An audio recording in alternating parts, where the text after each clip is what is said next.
বহুতে কৈ আছিলে যে ICT পেপাৰখনৰ যিবোৰ নোট সেইবোৰ আছামিছত ডিছকাছ কৰিব লাগে, গতিকে আজি কেইটামান নোট আছামিজতে লৈ আহিছোঁ। যিটো ফাৰ্ষ্ট ইউনিট আছিলে ফাণ্ডামেণ্টেলছ অফ কম্পিউটাৰ, তাৰ প্ৰথমটো আছিলে ব্ৰিফ হিষ্ট্ৰী অফ কম্পিউটাৰ, ছেকেণ্ডটো আছিলে importance and uses of computers in various fields, আৰু থাৰ্ডটো আছিলে classification of computer based on size, computing capabilities and operating principles. গতিকে ইয়াৰ ওপৰতে নোট লৈ আহিছোঁ। প্ৰথমটো হৈছে কম্পিউটাৰৰ সুবিধাসমূহ। মই কম্পিউটাৰৰ মৌলিক কেইটামান সুবিধা লৈ আহিছোঁ। প্ৰথমটো হৈছে শুদ্ধতা।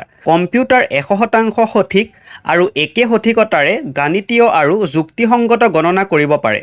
কম্পিউটাৰে ভুল কৰিব পাৰে, কিন্তু সেয়া মানুহৰ ভুলৰ বাবে হয়। যদিহে কম্পিউটাৰত ভুলকৈ ডাটা ইনপুট কৰা হয়, গতিকে তাৰ আউটপুটো ভুলে ওলাব। ছেকেণ্ডটো হৈছে গতি। ই কিছু ছেকেণ্ডৰ ভিতৰত বৃহৎ পৰিমাণৰ কাম কৰিব পাৰে, য'ত মানুহ এজনে কাম কৰাৰ বাবে দিনটো লয়, কম্পিউটাৰে একেটা কাম অতি কম সময়ত কৰিব পাৰে। 3 নম্বৰত অধ্যাৱসায়। যদি আপুনি 3 ঘণ্টাৰ বাবে একেৰাহে কাম কৰে, আপুনি মনোযোগৰ অভাৱ, ভাগৰ আৰু বিৰক্তি অনুভৱ কৰিব, কিন্তু কম্পিউটাৰে এইবোৰ সমস্যাৰ পৰা মুক্ত আৰু আপুনি বিচৰা ফলাফলটো একে গতি আৰু একে শুদ্ধতাত প্ৰাপ্ত কৰিব।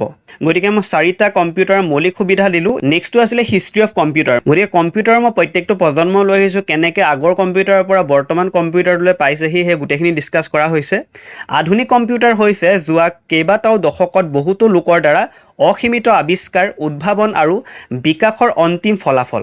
1930 চনত ইংলেণ্ডৰ কেম্ব্ৰিজৰ স্বয়ংক্ৰিয় যান্ত্ৰিক কেলকুলেটৰৰ এটা নিৰ্মাণ কৰাৰ বাবে চাৰ্লছ বেবেজৰ প্ৰচেষ্টাৰ সৈতে স্বয়ংক্ৰিয় ডাটা প্ৰচেছিঙৰ ইতিহাস আৰম্ভ হৈছিল।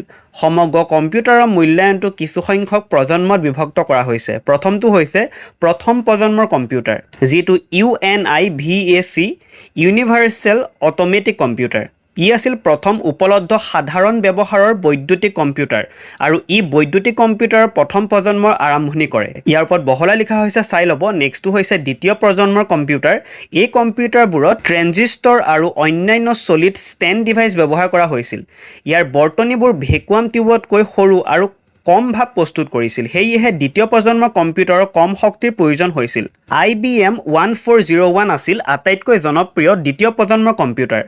তৃতীয় প্ৰজন্মৰ কম্পিউটাৰ, এইবোৰত ইণ্টিগ্ৰেটেড চাৰ্কিট IC ব্যৱহাৰ কৰা হৈছিল, য'ত এক সূক্ষ্ম চিলিকন ৱেফাৰত ইলেক্ট্ৰনিক বৰ্তনী এটাৰ সকলোবোৰ উপাদান থাকে। তৃতীয় প্ৰজন্মৰ কম্পিউটাৰবোৰত দ্বিতীয় প্ৰজন্মৰ কম্পিউটাৰতকৈ যথেষ্ট কম ব্যয়বহুল আৰু অধিক নিৰ্ভৰযোগ্য। তৃতীয় প্ৰজন্মৰ কম্পিউটাৰত ফৰ্ট্ৰান আৰু কোবেলৰ দৰে উচ্চ পৰ্যায়ৰ ভাষা ব্যৱহাৰ কৰিব পাৰি। তৃতীয় প্ৰজন্মৰ কম্পিউটাৰৰ আন এটা উন্নয়ন হৈছে মিনি কম্পিউটাৰ। 1970 দশকত আৰু অধিক নতুন ইলেক্ট্ৰনিক প্ৰযুক্তি ব্যৱহাৰ কৰি চতুৰ্থ প্ৰজন্মৰ কম্পিউটাৰৰ আবিৰ্ভাৱ হয়, যাৰ দ্বাৰা এইবোৰ তৃতীয় প্ৰজন্মৰ কম্পিউটাৰতকৈ অধিক সৰু আৰু দ্ৰুততৰ হ'বলৈ সক্ষম হৈছিল। এই সময়ত বহুতো নতুন প্ৰকাৰৰ টাৰ্মিনেল আৰু কম্পিউটাৰ ব্যৱহাৰ কৰাৰ পদ্ধতি বিকশিত হৈছিল। এক গুৰুত্বপূৰ্ণ আৱিষ্কাৰ যাৰ ফলত চতুৰ্থ প্ৰজন্মৰ বিকশিত হৈছিল, সেয়া আছিল লাৰ্জ স্কেল ইণ্টিগ্ৰেটেড চাৰ্কিট, যাক চমুকৈ LSI বুলি জনা যায়। LSI হৈছে এটা সৰু চিপ, য'ত কেইবাহাজাৰো সূক্ষ্ম ইলেক্ট্ৰনিক উপাদান থাকে, যি এক সম্পূৰ্ণ প্ৰণালী হিচাপে ব্যৱহাৰ কৰে।